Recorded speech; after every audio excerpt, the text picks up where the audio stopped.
तो देखो हम लोग पढ़ रहे थे मार्केट मैकेनिज्म, और मार्केट मैकेनिज्म में लास्ट क्लास में हमने तुम लोग को बताया था कि कैसे डिमांड के शिफ्ट होने से इक्विलिब्रियम प्राइस और इक्विलिब्रियम क्वांटिटी पे फर्क पड़ता है। ठीक है, और हमने एक पूरी एंड में समरी भी बनाई थी कि डिमांड बढ़ने से शॉर्टेज होगा, इसलिए प्राइस हमारा बढ़ेगा, और डिमांड के कम होने से हमारा जो है सरप्लस होगा, इसलिए प्राइस कम होगा। ठीक है, और हमने एक चीज़ और बताई थी कि एक होता है लॉ ऑफ डिमांड जिसका रिलेशन प्राइस और क्वांटिटी डिमांडेड का होता है, और लॉ ऑफ सप्लाई जिसका रिलेशन प्राइस और क्वांटिटी सप्लाइड का होता है। तो प्राइस के चेंज होने से क्वांटिटी डिमांड और क्वांटिटी सप्लाई चेंज होता है, लेकिन जब शिफ्ट होता है तो इससे डिमांड और सप्लाई चेंज होता है। तो हम लोग एग्जैक्टली पढ़ के आ रहे हैं कि शिफ्ट होने से डिमांड और सप्लाई चेंज हो रहा है, डिमांड और सप्लाई चेंज होने से प्राइस चेंज हो रहा है, और प्राइस चेंज होने से क्वांटिटी डिमांडेड और क्वांटिटी सप्लाई चेंज हो रहा है। याद रखो हम लोग का टॉपिक क्या है कि शिफ्ट हो रहा है, शिफ्ट होने से डिमांड एंड सप्लाई पे असर पड़ रहा है। अब या तो डिमांड होगा या तो सप्लाई होगा या तो बोथ होगा, वो डिपेंड करता है। इसकी वजह से आपका प्राइस चेंज हो रहा है, प्राइस चेंज होने की वजह से quantity demanded and quantity supplied change हो रहा है, और फाइनली आपका इक्विलिब्रियम प्राइस डिटरमाइन हो जाता है। ठीक है, ये चीज हमने लास्ट क्लास में तुम लोगों को एक बार समझाई भी थी कि दो हम लोग क्यूडी वर्ड यूज कर रहे हैं, बट शिफ्ट की वजह से जो चेंज होता है वो डिमांड एंड सप्लाई होता है। और हम लोग ने एग्जैक्टली दो ग्राफ पढ़ लिए थे जहां पे डिमांड या तो इंक्रीज हो रहा है या तो डिक्रीज हो रहा है। और आज की क्लास में हम लोग को करना है व्हेन सप्लाई इंक्रीजेज और सप्लाई डिक्रीजेज। तो डिमांड सेम है और सप्लाई इंक्रीज हो गया। तो आज का पहला ग्राफ है supply increases and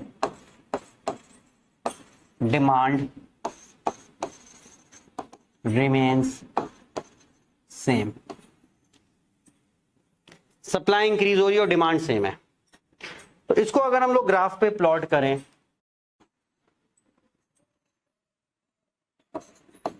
x axis origin, Y axis पे प्राइस है, और एक्स एक्सिस पे क्वांटिटी है। ठीक है, ये हमने क्या बोला, शुरुआत हमेशा कहां से होगी कि डिमांड और सप्लाई दोनों इक्वल हैं। तो आपने एक ऐसे डिमांड कर्व बनाया डी डी, और आपने एक ये सप्लाई कर्व बनाया एस एस, एक पॉइंट मार्क किया है ई, और यहां से आपको मिल गया इक्विलिब्रियम प्राइस ओपी, और यहां से आपको मिल गया इक्विलिब्रियम क्वांटिटी ओक्यू। अब आपने कहा कि भाई सप्लाई इंक्रीज हो गई, सप्लाई इंक्रीज होगी तो राइटवर्ड शिफ्ट होगी। ठीक है, तो सप्लाई इंक्रीज होगी राइटवर्ड शिफ्ट होगी, राइटवर्ड मतलब इधर। तो आपने एक नया सप्लाई कर्व बनाया SS1, वैसे एरो से दिखा दिया। अब आप समझ लो किसको कंसिडर करोगे। तो अब आप पुराने डिमांड को कंसिडर करोगे, और इस पुराने डिमांड के साथ नए सप्लाई को कंसिडर करोगे। सप्लाई अब नया वाला लेना है। तो देखो एग्जिस्टिंग प्राइस पे क्या हुआ, एग्जिस्टिंग प्राइस पे अगर आप ध्यान दो तो एग्जिस्टिंग प्राइस पे डिमांड तो यही है और सप्लाई यहां पे है। देख रहे हो फर्क, डिमांड यही है, सप्लाई यहां पे है। सप्लाई आगे की तरफ बढ़ गया, Q1 की तरफ बढ़ गया, डिमांड उसी Q पे है, सप्लाई Q1 की तरफ बढ़ गया। तो सप्लाई जब Q1 की तरफ बढ़ गया तो क्या हो गया, सप्लाई डिमांड से ज्यादा हो गया। सप्लाई क्या हो गया, डिमांड से ज्यादा हो गया। यहां तक किसी को कोई प्रॉब्लम तो नहीं है? ये चीज समझ में आया ना कि डिमांड वही है, सप्लाई आपका डिमांड से ज्यादा हो गया। तो ये सब जो हमने एक्स्ट्रा मार्किंग की हुई है ये हम हटा दे रहे हैं, ये तुम लोग को समझाने के लिए किया हुआ है। आप ये एक्स्ट्रा मार्किंग करने की जरूरत नहीं है। ठीक है, ये हाईलाइट करना, ये करना, ये आपको मार्क करने की जरूरत नहीं है, समझाने के लिए सिर्फ था। तो अब देखो क्वेश्चन में क्या हुआ कि आपका जो स्टार्टिंग हुआ, ठीक है, स्टार्टिंग ऐसे हुआ कि QD is equal to QS है। उसके बाद क्या हुआ, सप्लाई इंक्रीज हो गया, सप्लाई इंक्रीज हो गया तो उससे क्या हुआ, supply curve shift rightward to SS1। तो एट ओपी, ओपी मतलब जो पुराना प्राइस था उस पे आप देखो डिमांड वही है, सप्लाई ज्यादा हो गई, तो QD is less then QS, यानी कि सप्लाई, क्योंकि जब आप एक प्राइस ले रहे हो ना तो एक प्राइस पे डिमांड और सप्लाई, क्योंकि क्वांटिटी डिमांडेड होता है on a particular price, quantity supplied होता है एट अ पर्टिकुलर प्राइस, तो ओपी पे डिमांड ही है, सप्लाई बढ़ गया है, तो सिचुएशन कौन सी आ गई, सरप्लस की आ गई। अब सरप्लस की वजह से देखो आपका प्राइस फॉल करेगा, ठीक है, तो सरप्लस की वजह से आपका जो प्राइस क्या करेगा, फॉल करेगा। प्राइस फॉल करने की वजह से लॉ ऑफ डिमांड और लॉ ऑफ सप्लाई लगता है, यानी कि अगर प्राइस फॉल कर रहा है क्यूडी राइज करेगा, क्यूडी राइज करने का मतलब है एक्सपैंड करेगा, और एक्सपैंड करने का मतलब है डाउनवर्ड मूवमेंट, और प्राइस फॉल करने से क्यूएस फॉल करेगा, क्यूएस फॉल करने का मतलब है कॉन्ट्रैक्ट होगा, और सप्लाई जब कॉन्ट्रैक्ट होता है तो वो भी क्या होता है, डाउनवर्ड मूवमेंट। तो ग्राफ में अगर आप देखो तो सप्लाई यहां पे है, कॉन्ट्रैक्ट करके डाउनवर्ड इधर जा रहा है, डिमांड वही पुराना वाला है, कॉन्ट्रैक्ट करके इधर आ रहा है, दोनों यहां पे मीट करेंगे, ये इवन हो गया, जो कि आप देख सकते हो इक्विलिब्रियम प्राइस नीचे की तरफ आ गया और इक्विलिब्रियम क्वांटिटी बढ़ के Q1 हो गया।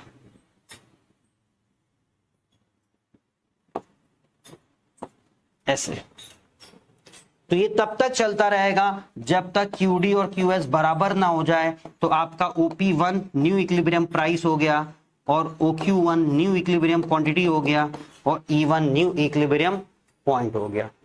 ग्राफ में आपको क्या याद रखना है कि एक बार आपने जब सप्लाई को बना दिया तो नया सप्लाई और पुराना डिमांड जहां मीट करेंगे वो पॉइंट ऑफ इक्विलिब्रियम होगा। ग्राफ में क्या याद रखना है कि नया सप्लाई और पुराना डिमांड अब जहां मीट करेंगे वो इक्विलिब्रियम होगा। तो ये हो गया supply increases and demand remain same. अब इसी में अगर हम लोग देखें supply decreases and demand remain same,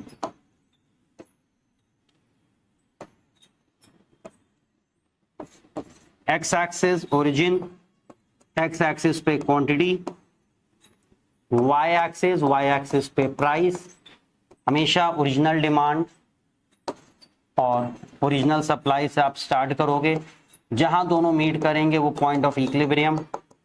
ये P हो गया, OP मतलब इक्विलिब्रियम प्राइस, ये Q हो गया, OQ मतलब इक्विलिब्रियम क्वांटिटी।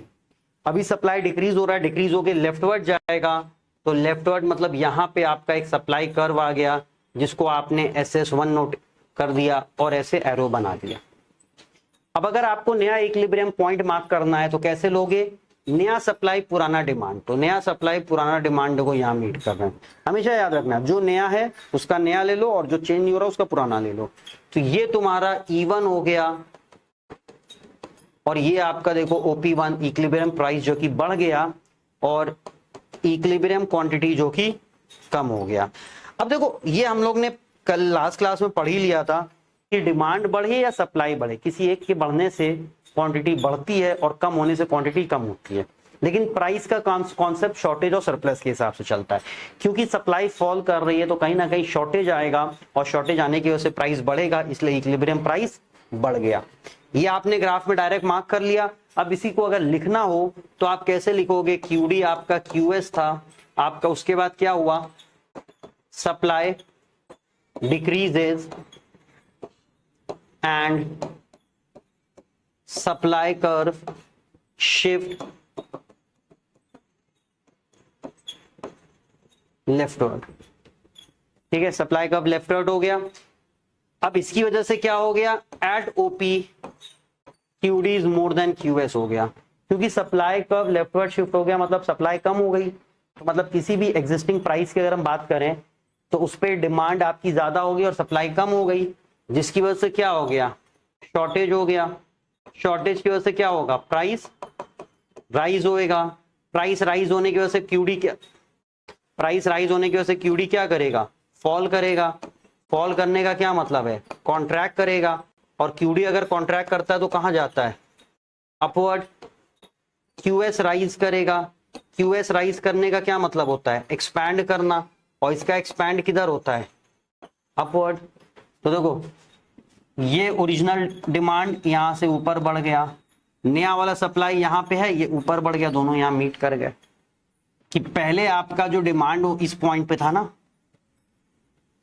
तो यहां से ऊपर की तरफ ऐसे बढ़ा तो इस पॉइंट पे आ गया। सप्लाई चेंज होने के बाद यहां आ गई थी और फिर ऊपर बढ़ी तो वापस यहां आ गई। भाई अब आप पुराने सप्लाई को नहीं देखते हो ना, नए वाले सप्लाई को देखते हो। तो एग्जिस्टिंग प्राइस पे अगर आप देखो तो ये लाइन जा रही है, जहां पे ये आपका डिमांड कर्व आया और ये नया वाला सप्लाई कर्व आया, तो यहां से इधर गया, यहां से ये इधर गया। समझे बात? Yes sir. चलो तो देखो ये हो गया हमारे 4 ग्राफ, 2 जिसमें डिमांड चेंज हो रहा था, शिफ्ट हो रहा था, और 2 जिसमें सप्लाई शिफ्ट हो रहा था। अब आते हैं हम लोग simultaneous shift in demand and supply. Simultaneous का मतलब होता है एक साथ। साइमल्टेनियस का क्या मतलब होता है? एक साथ, कि डिमांड और सप्लाई दोनों शिफ्ट हो रहे हैं लेकिन एक साथ शिफ्ट हो रहे हैं। तो अगर डिमांड और सप्लाई एक साथ शिफ्ट हो रहे हैं तो इसमें क्या होगा कि कोई एक इंक्रीज कोई एक डिक्रीज, या दोनों इंक्रीज या दोनों डिक्रीज। तो पॉसिबिलिटी तो ऐसे बन रही ना कि दोनों इंक्रीज या दोनों डिक्रीज, या कोई एक इंक्रीज और दूसरा डिक्रीज, कि डिमांड इंक्रीज सप्लाई डिक्रीज, या supply demand decrease supply increase. But simple रखने के लिए हम लोग क्या फॉलो करेंगे, या तो बोथ इंक्रीज या तो बोथ डिक्रीज। लेकिन सिलेबस में क्या है, बोथ इंक्रीज ही है। तो चीजों को सिंपल रखने के लिए साइमल्टेनियस में हम लोग सिर्फ क्या पढ़ेंगे, बोथ इंक्रीजेस। अब जब हम बोथ इंक्रीजेस की बात कर रहे हैं, दोनों इंक्रीज हो रहा है, तो एक होगा increase in demand is equal to increase in supply. एक होगा increase in demand is more than increase in supply, और एक होगा increase in demand is less than increase in supply. समझो जरा, इसके पहले सिचुएशन क्या है, QD is equal to QS है। दोनों इंक्रीज हुए, दोनों बराबर से इंक्रीज हुए, पहले सेम थे, दोनों सेम अमाउंट से इंक्रीज हुए, यानी कि अभी भी QD और QS सेम ही रहेगा। इसका मतलब प्राइस क्या रहेगा, सेम रहेगा। इक्विलिब्रियम प्राइस चेंज ही नहीं होगा क्योंकि सरप्लस और शॉर्टेज है ही नहीं। लेकिन अगर हम इस चीज की बात करें, डिमांड में इंक्रीज ज्यादा हो रहा है, क्योंकि डिमांड में इंक्रीज ज्यादा हो रहा है तो यहां पे सिचुएशन किस चीज की आ जाएगी, शॉर्टेज की। तो शॉर्टेज का मतलब प्राइस राइज कर जाएगा। और अगर हम इस केस की बात करें कि तीसरे केस में कि दोनों इंक्रीज हो रहे हैं बट सप्लाई ज्यादा इंक्रीज हो रहा है, सप्लाई ज्यादा इंक्रीज हो रहा है तो सरप्लस आ जाएगा, मतलब इक्विलिब्रियम प्राइस कहीं ना कहीं फॉल ही करेगा। तो हमने शॉर्ट में बता दिया। अब इसका ग्राफ बनाते हैं। तो ये 3 ग्राफ तीनों देखते हैं। सबसे पहले कि दोनों में बराबर से अगर इंक्रीज हो रहा है तो X axis origin, Y axis price, quantity. ठीक है, स्टार्टिंग हमेशा ऐसी होगी। BD और SS दोनों सेम हैं। ये EE point of equilibrium, OP equilibrium price, OQ equilibrium quantity.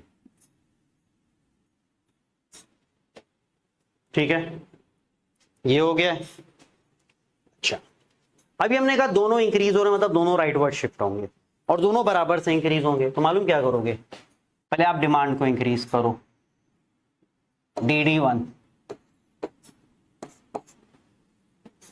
Demand increases to DD1, shift हो गया ना, demand increases and demand curve shift to DD1। अब सप्लाई भी इंक्रीज हो रहा है तो supply curve shift to SS1, but क्योंकि दोनों बराबर से इंक्रीज हो रहे हैं तो जितना गैप डीडी में है उतना ही गैप सप्लाई में भी रखोगे। ये आप रूलर यूज करोगे कि आपका गैप ऑलमोस्ट बराबर से आए, क्योंकि हम बिना रूलर के अंदाजे बना रहे हैं तो शेप बड़ा थोड़ा दिखता है। लेकिन अगर आप देखो नया डिमांड और नया सप्लाई, तो नया डिमांड नया सप्लाई यहाँ पे है E1, जो कि आप देखो इक्विलिब्रियम प्राइस पे ही है। क्योंकि यहाँ पे increase in demand is equal to increase in supply है, तो ना सरप्लस है ना शॉर्टेज है, और हमारा इक्विलिब्रियम प्राइस सेम ही है।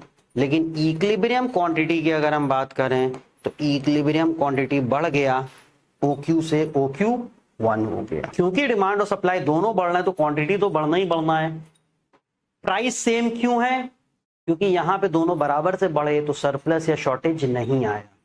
अब इसमें एक्सप्लेनेशन लिख सकते हैं ना भाई, demand increases and demand curve shifts rightward to DD1, supply increases and demand supply curve shift rightward to SS1, since increase in demand is equal to increase in supply, therefore at existing price OP QD is equal to QS, मतलब quantity demanded is equal to quantity supplied, therefore there is neither shortage और no surplus, thus equilibrium price will remain same but equilibrium quantity will increases to OQ1। ये पूरा explanation समझ में आया या नहीं? तो अब इसी में सेकंड पे आते हैं कि डिमांड ज्यादा इंक्रीज हो रहा है। अब देखो आपने ये बना लिया ना, बाकी दोनों भी बना सकते हो। कैसे? डिमांड ज्यादा इंक्रीज हो रहा है, डिमांड में गैप ज्यादा दिखा दो। सप्लाई ज्यादा इंक्रीज हो रहा है, सप्लाई में गैप ज्यादा दिखा दो। ग्राफ अगर आप देखो कितने इजी हैं, बेसिक है।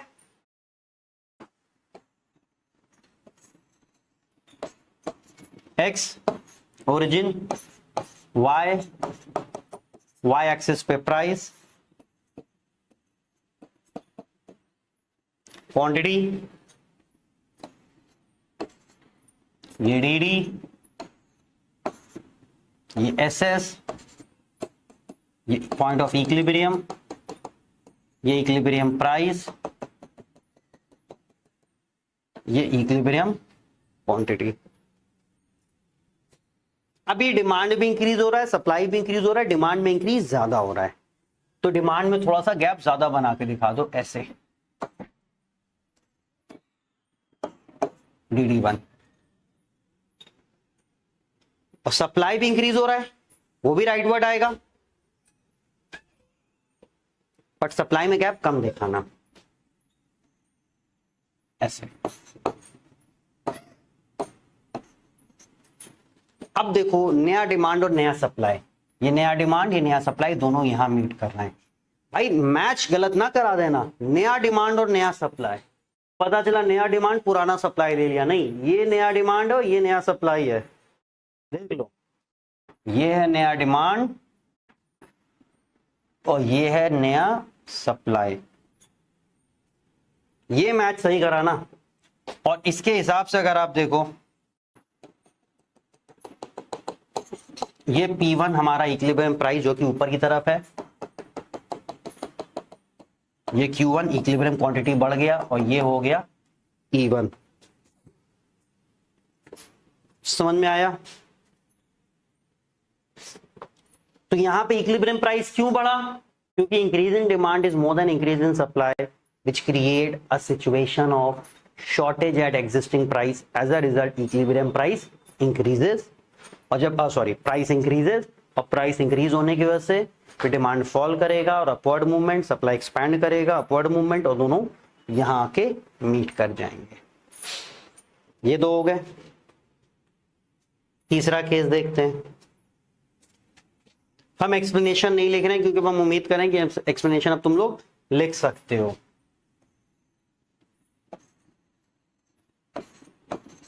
X origin, Y price, quantity, DD, SS equilibrium price, OP equilibrium price, OQ equilibrium quantity, ये पॉइंट ऑफ इक्विलिब्रियम। अभी दोनों इंक्रीज हो रहा है, इस बार सप्लाई ज्यादा इंक्रीज होगा, मतलब सप्लाई में गैप ज्यादा दिखा दिया SS1, और डिमांड कम इंक्रीज हो रहा है, डिमांड में छोटा सा गैप दिखा दिया DD1। ठीक है। तो अब देखो नया डिमांड और नया सप्लाई ये है, तो ये हमारा क्या बन गया E1। यहां से अगर आप देखो क्वांटिटी बढ़ गया, लेकिन अगर आप इक्विलिब्रियम प्राइस देखो कम हो गया। क्वांटिटी तीनों में बढ़ा है क्योंकि तीनों में डिमांड और सप्लाई इंक्रीज हो रहे हैं, बट प्राइस का चेंज हो रहा है शॉर्टेज और सरप्लस के हिसाब से। तो वही चीज है वो भी हमने बताई कि नया डिमांड, तो नया डिमांड आपका ये चला आ रहा है और नया सप्लाई आपका ये चला आ रहा है। जहां दोनों मीट करेंगे वहां पे इक्विलिब्रियम प्राइस और इक्विलिब्रियम क्वांटिटी। एक्सप्लेनेशन में वही लिखोगे कि सब कुछ सेम है, डिमांड इंक्रीज है, demand curve shift rightward to DD1, supply increase है and supply curve shift rightward to SS1। Since increase in supply is more than increase in demand, which create a situation of surplus at existing price, as a result price fall and फिर वो पूरा scenario. तो ये सारे graph खुद से जरूर बनाना। Total हम लोग ने 7 ग्राफ कर लिए हैं। अब सिर्फ परफेक्टली इलास्टिक और परफेक्टली इनइलास्टिक वाले चाहिए हम लोगों को। परफेक्टली इलास्टिक और परफेक्टली इनइलास्टिक वाले में एक्सप्लेनेशन नहीं लिखना होता है, बस उसमें ग्राफ बना के आपको डायरेक्टली याद रखना है। जैसे अगर हम बात करें X axis origin, Y axis यहाँ पे प्राइस, यहाँ पे क्वांटिटी।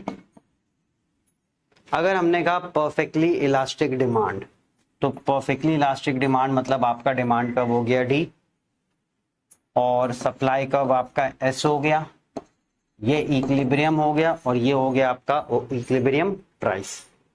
अब अगर सप्लाई इंक्रीज होके राइटवर्ड शिफ्ट हो भी जाए तो भी आप देखो क्वांटिटी सिर्फ बढ़ रहा है सप्लाई के बढ़ने से, इक्विलिब्रियम प्राइस सेम है।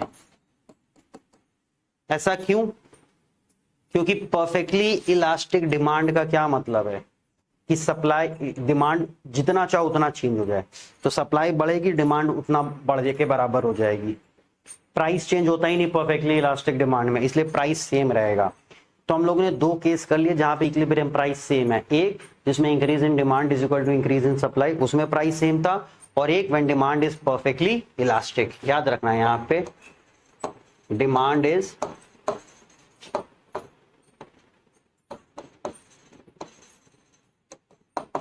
Perfectly elastic. क्योंकि डिमांड इज परफेक्टली इलास्टिक है तो हमारा यहाँ पे प्राइस चेंज नहीं होगा, तो यहाँ पे भी इक्विलिब्रियम प्राइस सेम रहेगा, भले सप्लाई राइटवर्ड शिफ्ट हो जाए या सप्लाई लेफ्टवर्ड शिफ्ट हो जाए।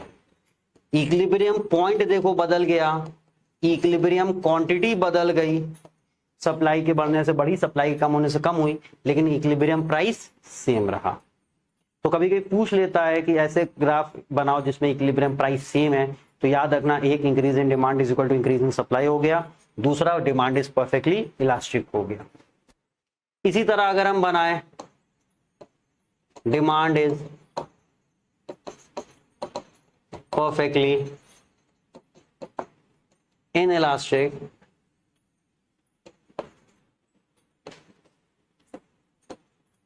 प्राइस और क्वांटिटी, तो परफेक्टली इनइलास्टिक डिमांड हमारा ऐसा होता है।